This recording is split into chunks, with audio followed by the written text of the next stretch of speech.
Well, hey, good morning. Adam Blue here. It is June 17th, 2024. Let me go to the script. I actually have it up. Hello, everyone, and welcome to the BlueGamer Bluecast Morning Show, the daily video game morning talk show where I, a professional video game enthusiast of 30 plus years, Adam Blue, will cover news and industry insights along with what I've been getting into.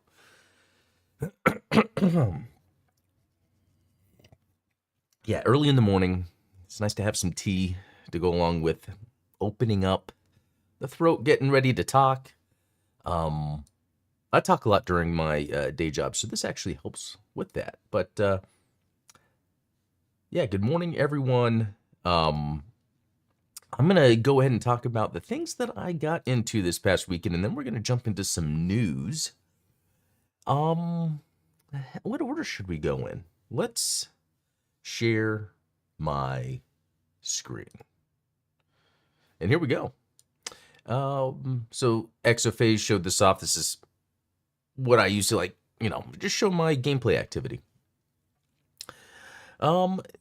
Let's see, over the weekend, some more Castlevania Portrait of Ruin. In fact, I did a video on this channel of me playing on the, what I call the Ultimate DS that I have right here. I've shown it off a bunch on this channel.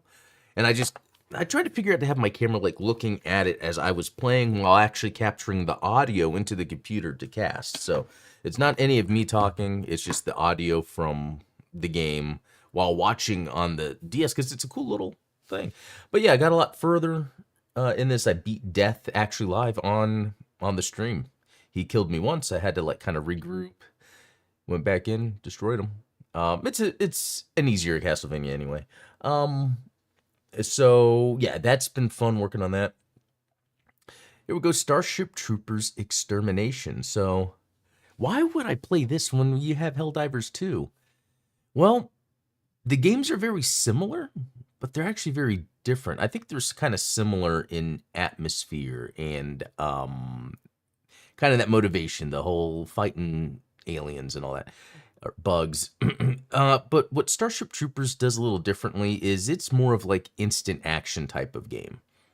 You get 16 players on a map, which is pretty awesome. And you can just jump right in and you can just be a part of like a whole bunch of cool things going on because there's a lot of base building and it's really neat. You're actually building the fortifications that you're then guarding against the arachnids. So here's something that is really cool. So I remember when I was first playing it, and it's still in early access, I was like, you know what, I like this game, but it seems like it takes a long time to kill the bugs and there's not that many. And they actually ended up, and now I didn't like give any feedback or anything, so this is something they came across on their own. They actually tweaked the game a little bit differently where there are more arachnids. They are easier to kill, but there's more of them, and they're making it where it has the persistent corpses, so they just stay around after you kill them.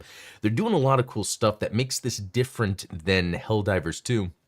Helldivers 2 is a lot more systems-based. It's like, here's a systems-based game, but it has aliens and you shoot. Where Starship Troopers straight up, here's a first-person shooter shooting arachnids, and then you can do base building. The games are both different. They're both fun. Starship Troopers is easier just to get into, but they're going so far with it. So they've got Casper Van Dien to help with like marketing, in terms of marketing the game, but also voice acting. Because it's funny, we had some news, last week I think, where the Helldivers 2 team was like, yeah, there's not going to be any single-player story or campaign mission or anything, story mode.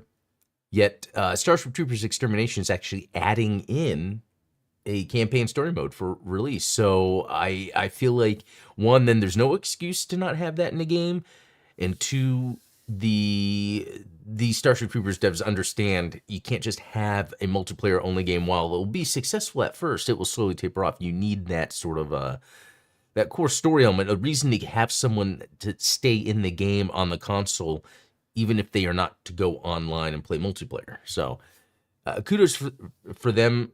Kudos to them for figuring that out. And not that they were figuring it out. I mean, this kind of the thing we've seen with games, even if you release a good multiplayer game, you need that story component to keep it sticky. I'm glad they're doing it. I'm glad, I've played every Starship Troopers game that has ever come out, and they've always been just okay. This one does it right. I remember the first time I played that one on PC back in the late 90s where you had a squad of 4 or whatever, or 5, I forget. That was actually pretty fun. And then there was that FPS, I don't think that ever came out, or third-person shooter that always in the making. Man, I have fond memories. PC Gamer magazine showing pictures of the old Starship Troopers game that was going to come out in the 90s. Neat stuff. That was exciting for me. That was like for me, the biggest like crossover from a movie to a video game was getting a proper Starship Troopers game. And it's happened. It's 2024, but it has happened. I don't know if I have more to talk on that, because I do find it fascinating, the difference between Helldivers 2 and Starship Troopers. Helldivers 2 just has the better production value in general. Starship Troopers, though, just has like that instant fun factor right away. Wow, and it says I've played 6 hours of Starship Troopers. That's a little more than I thought. But that says how much I've liked it, being that it's in early access. All right, here's this other game that it says I've only played 12 minutes of. Maybe that's true. Maybe that's not, but Getsu Fumaden. Okay, Undying Moon. Why did I play this? Well, Getsu Fumaden is like an old school NES, maybe Konami game. I know this new one is Konami. The reason I wanted to play this was I was like, okay, this was released in like 2019, so this is when there wasn't a mainline Castlevania game in, as far as I know, in active development or release. They had just released the one on iOS, which it's actually a good mainline. I still need to do a video on that to get Castlevania fans to know that there is a Castlevania game that came out that's pretty good. Anyway, this plays like Castlevania and Dead Cells. So this does the whole rogue thing where you start the map, you pick up your weapon, and then you go fight until you die, and then you start over, and you unlock stuff. That's all it is.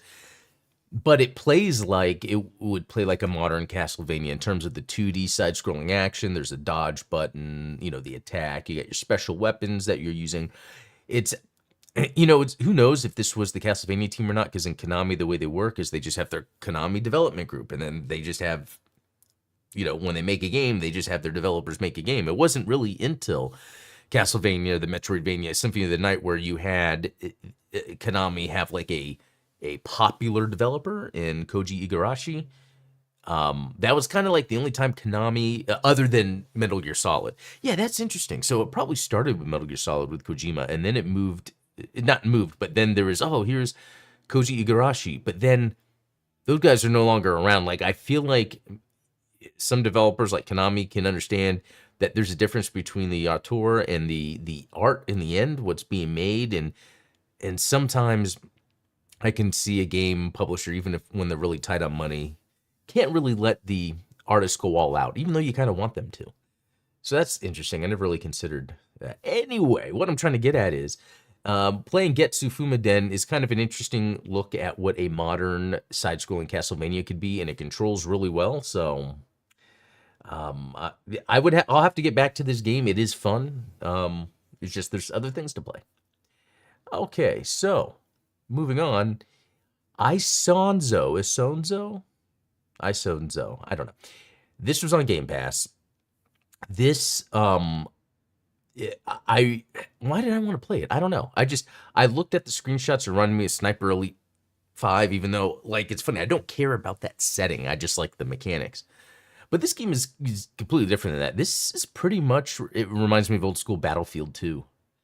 Or 1942. Or no, Battlefield, a mix between the two, because it's more modern, but it's World War I. A lot of fun. I was actually surprised how fun this was. It was just a Battlefield clone. It's just, the weapons feel good, the shooting feels good, the graphics aren't the best, but running around on the map and shooting actually feels fun. Like, it reminds me of Starship Troopers Extermination, where it's like you can just jump in and immediately have fun. Immediately there's an objective. Immediately there's something to do. I think, yeah, definitely fun to play if you're looking for, you know, some casual multiplayer gaming. But I guess if I was to go back and look, those are the games, I think those are the only games I played this week, and I want to make sure I didn't forget anything else. Castlevania Portrait of Ruin, Starship Troopers Extermination, Getsu Fumaden, Undying Moon, and a Sanzo. That's a good mix of games. Yeah, a lot of fun there. So if that is it, yeah, I didn't do any funky hardware mods or anything like that. Nothing new with any controller. Oh, here's something new, actually. Here's something new I could show off. And this is in celebration of the Elden Ring DLC coming out, but I got myself one of those Elden Ring action figures, which, looks really cool. I'm kind of putting it closer to the light. It's SH figure art, so it's really high quality. After having it, I'm kind of like, it's not as cool as I thought, because it's kind of like, one of the NPCs, lanky and all that. I have the, what is it? Good Smile. The Figma. Yeah, I have the Figma Demon's Souls, and I like that one a lot better. But anyway, it's really cool. I'm excited about the Elden Ring DLC that drops in a few days. I've already got it pre-ordered. So, all right, Ultronimus, good to see you. Good morning. Okay, let's jump into some news, shall we? Let's see. Some articles I found. World of Warcraft may add single-player story mode versions of old raids. Okay, so looks like we're starting to see a common thread around here when it comes to developers and their games. Helldivers 2, they made that news about there's not going to be story, and that's news because this is, I think, what games need. We see the Starship Troopers Extermination is getting the story mode. And, raid content is usually very specific content you would find in not only, World of Warcraft, but basically an MMO or any co-op style multiplayer game where you have people group up and then play through like a mission, for instance. But it's usually locked behind not only multiplayer, but requirements of getting certain multiplayer characters together. So just by reading this title, it sounds awesome. There's not too much to it. However, it's important to note that this isn't something Blizzard is targeting with the War Within. As they said, this is the first time we've done exactly this. We're going to try this out. We want to understand how you guys respond to it because that's going to shape what we do next. Let's put it out there and see how it goes. This is an excellent way to go about this. And I know they're saying they just want to try this, understand it for World of Warcraft, but I think this is greater for all MMOs, all multiplayer games, where there can be that component of, while it's multiplayer, that someone could sit there and do it themselves, because developers want to remove all barriers to entry, right? And there could be some awesome games out there that are multiplayer, but people are like, nah, I don't really want to play multiplayer, but having single-player content or story-based content available to you is the way of the future. So I think, this thread line's pretty cool. Helldivers 2, it's a story that they don't want to have a story mode. Starship Troopers Extermination is like, yeah, we're going to add story mode. World of Warcraft is like, yeah, we're going to turn raids into single-player experiences. So we could see, it's just like the Fortnite model, where you could play Fortnite multiplayer all you want, but there's all these options to do things single-player. Any multiplayer game is going to have to do that. Hey, Rogue New Type, good to see you. Another one that's really interesting, actually. So there is a Texas video game museum just 35 minutes away from me, and I've never bothered going. Why? I don't know. But I should go. One reason is I think some of this initiative was put forward by Gearbox and Randy Pitchford, and you guys have heard me talk about before. I was a little disappointed with how Aliens turned out. So it's like I kind of stayed away from this, but knowing that they're going to be getting bought out and who knows what's good. Anyway, I can put all that aside and go check out this video game museum. I mean, look, I lived in a video game museum. I know what it's like being in a video game museum. So that's why I guess I wouldn't have gone, but I'd like to check it out. Anyway, they're opening this new Pokemon exhibit. So I'm not into Pokemon, but I like it in terms of it being part of video game culture. So it'd be interesting to see. Yeah, wait, I hung out with my next one. That's cool. So yeah, this is someone that is actually local. Yeah, that was able to go there and hang out and have fun. I like that idea. I want to check that out. And 35 minutes away is not too bad. So, Rogue New Type in with the facts. GBO2 should have 1 year war throughout Hathaway's story. Yeah, so that's exactly it.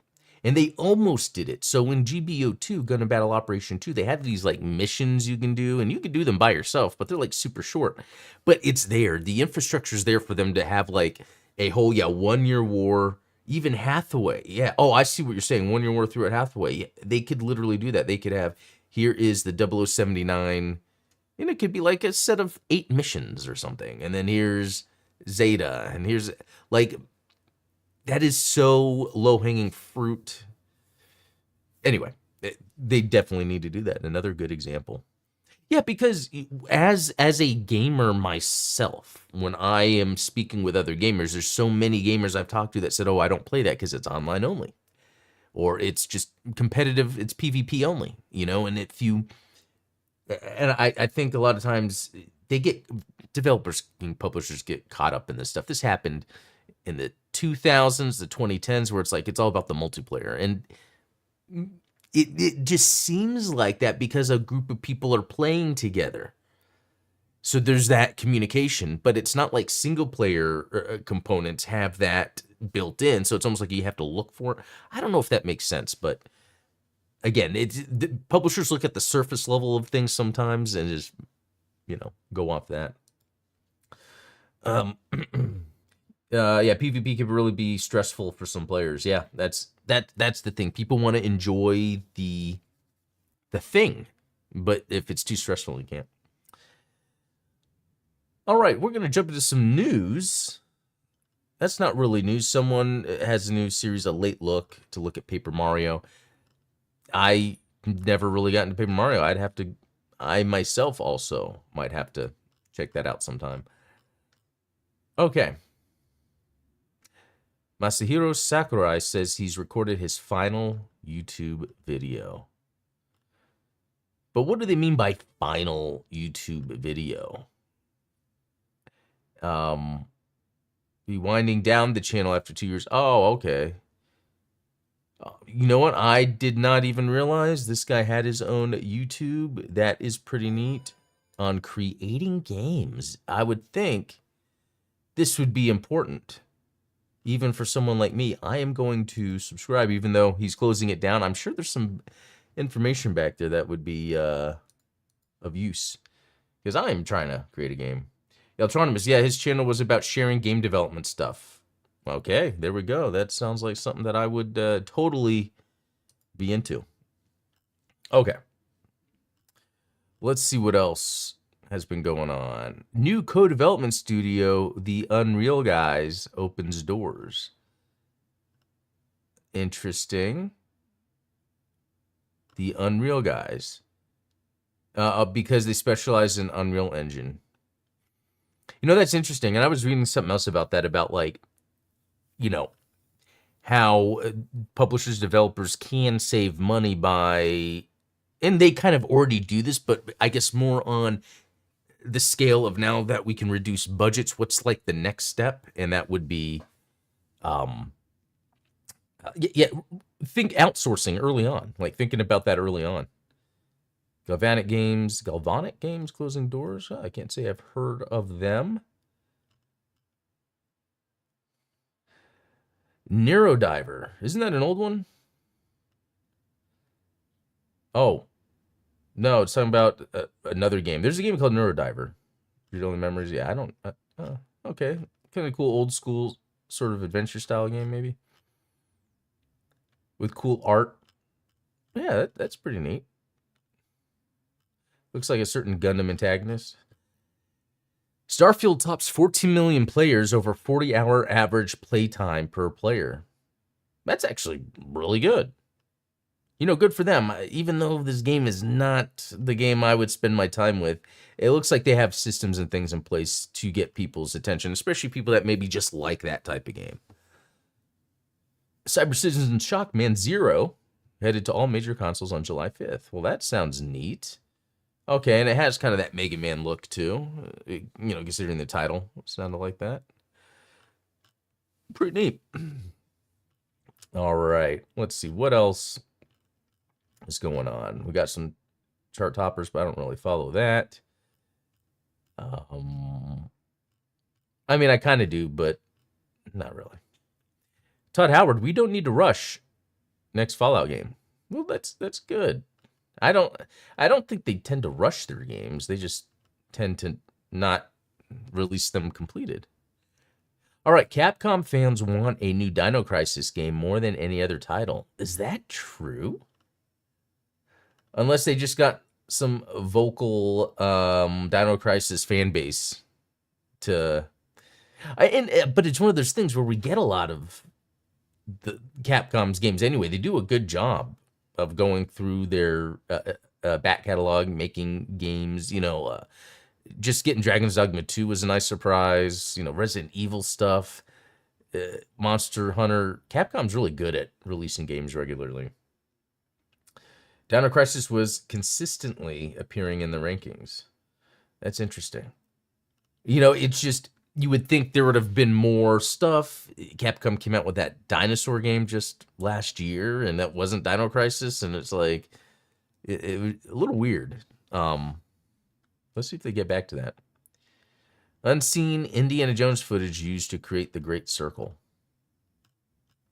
I don't know what that's about, but I will say this game does look cool. I kind of like the story it's explaining. Sometimes the story doesn't really matter, but like I'm into like ancient history and ancient historical mysteries, things that haven't been explained, which not everything can be explained. And they are touching on some of that, like in terms of like the ley lines in the earth and where certain construction or temples have been built. So hopefully it's fun. I wonder with this game, is it going to be story first or gameplay first? It's hard to say, because something first person can have very minimal gameplay, but something first person could have a lot of gameplay. Okay, let's see. Xbox's In Exile pokes fun at release date leaked by a voice actor. Oh, okay. Well, I don't know how much news that is for me. 700,000 people are clicking a banana on Steam to make money. Yeah, have you heard about that? There's like this idle game with a banana, you just click on it. But you can make money? I mean, look, that sounds interesting, but it also sounds like a waste of my time. Unless I can make millions. But I don't hear anyone doing that. Okay.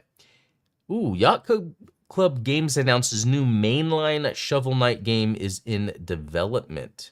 We're committed to crafting an experience that not only honors the Shovel Knight legacy, but also pioneers groundbreaking, innovative gameplay mechanics. This isn't just another sequel, it's a bold new adventure that will launch Shovel Knight in an entirely new dimension of gaming. Okay, that was my one question. Are they going to go out and make a 3D game? I think they should make Shovel Knight into like a 3D action-adventure platformer. You could just take those same mechanics, though, and it would be awesome. With the shovel, bouncing off things, digging around. I would love something like that. I'm thinking like super, 3D Mario World or something like that, where you're running around as the knight. That'd be pretty neat. It's been 4 years in the making because we're dedicated to perfecting every pixel and ensuring that the innovation will redefine what a Shovel Knight game can be. They said pixel, not polygon, but technically the polygon could be made of pixels, so... Okay, Shovel Knight, Shovel of Hope Deluxe announced for PC. How many versions of that game are there? I have it like on Switch, PC, Xbox. Fallout 76. There's some stuff there. Sea of Thieves player count dropping fast on PS5. That's interesting, but I would assume at any time, whenever a multiplayer game comes out, that first initial audience is going to be bigger than after that. That's why you got to have that single player stuff in there, the story-based stuff. Claimed images of early Spider-Man 3 build appear online.